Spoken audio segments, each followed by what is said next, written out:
नमस्कार दोस्तों, जय जोहार। मैं कौशल तिवारी और बिहिनिया संझा में आपका स्वागत है।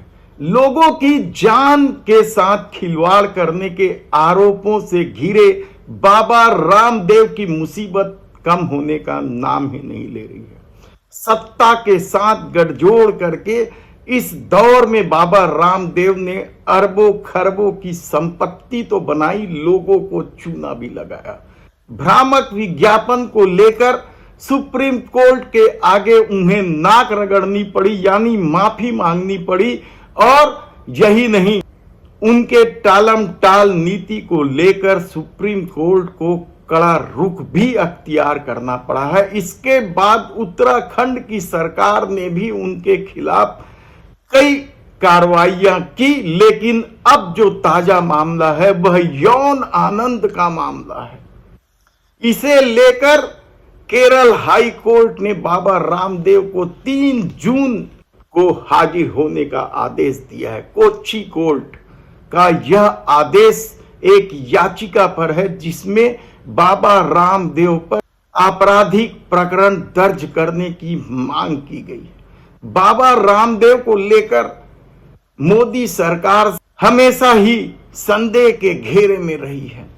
2014 के पहले कांग्रेस के खिलाफ माहौल बनाकर मोदी सरकार को लाने का फल क्या उन्हें मिलने लगा है या मिल गया है, यह कहना बेहद कठिन है कि इस गठजोड़ में, यानी मोदी और रामदेव बाबा के गठजोड़ में किसको कितना फायदा हो रहा है, यह जांच का विषय हो सकता है। लेकिन एक बात तो तय है कि इस दौर में बाबा रामदेव के साथ मिलकर मोदी सरकार ने आम लोगों के जीवन के साथ भी खिलवाड़ किया, कहा जाए तो गलत नहीं होगा। याद कीजिए आप, कोरोना काल में जब ऑक्सीजन के अभाव में लोग दम तोड़ रहे थे, चिताओं की लंबी कतारें लगी थी, गंगा में लाशें बह रही थी, उस दौर में बाबा ने कोरोनिल नाम का एक दवाई लाया।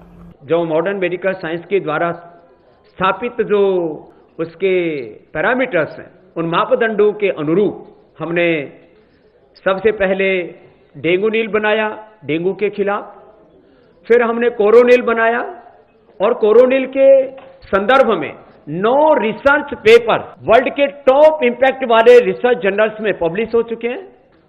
उसमें 16 रिसर्च पेपर पाइपलाइन में है। लोगों ने प्रश्न उठाए कि इसके साइंटिफिक पैरामीटर्स को फॉलो किया गया है, नहीं किया गया।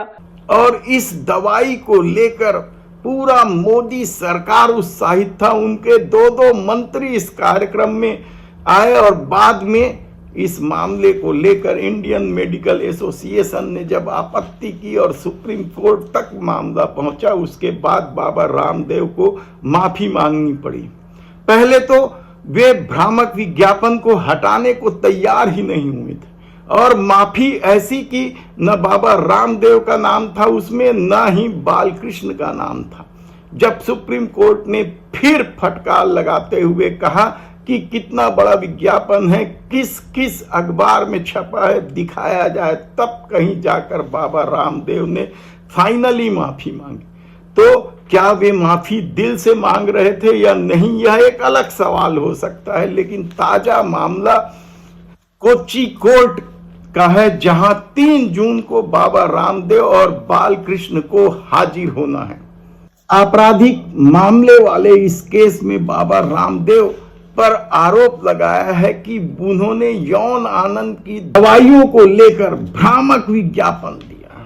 खाद्य और औषधि अधिनियम के धारा 3D के तहत उन पर मुकदमा चलाने, आपराधिक मामला दर्ज करने की मांग याचिका में की गई और इसे लेकर बाबा रामदेव को केरल के कोच्चि कोर्ट में बुलाया गया। याद कीजिए आपके पूरे देश में अच्छे दिन आएंगे को लेकर बाबा रामदेव घूम घूम कर किस तरह से मोदी सरकार का प्रचार कर रहे थे। हालांकि उन्होंने अपनी एक पार्टी तक बनाई थी, लेकिन अब उस पार्टी का कोई पता नहीं है, क्योंकि शायद जिस ध्येय से वह पार्टी बनाई जा रही थी वह ध्येय मोदी सरकार ही जब पूरा कर रहा है, तो बाबा रामदेव को नई पार्टी बनाने की क्या जरूरत है। लेकिन लगातार ठगी करने, 420 ही करने, अब तो खैर 420 का धारा बदल के 306 हो जाना है 1 जुलाई को,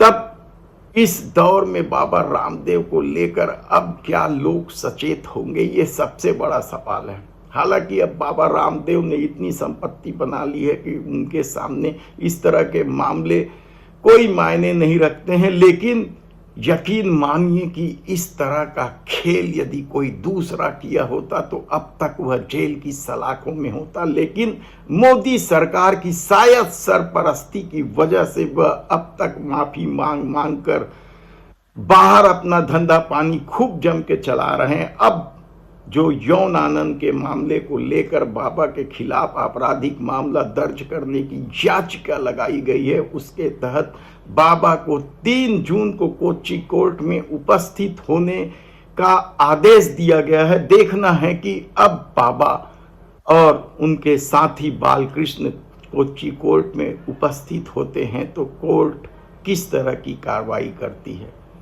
धन्यवाद।